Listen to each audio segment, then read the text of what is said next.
شہید کی جو موت ہے وہ قوم کی حیات ہے، لہو جو ہے شہید کا وہ قوم کی زکوٰۃ ہے۔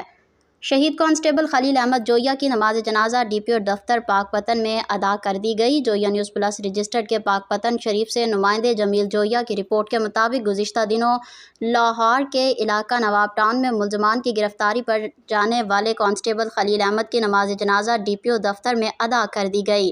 نماز جنازہ میں آر پی او ساہیوال محبوب رشید اور ڈی پی او پاکپتن پولیس افسران اور شہریوں کی بہت بڑی تعداد میں شرکت کی۔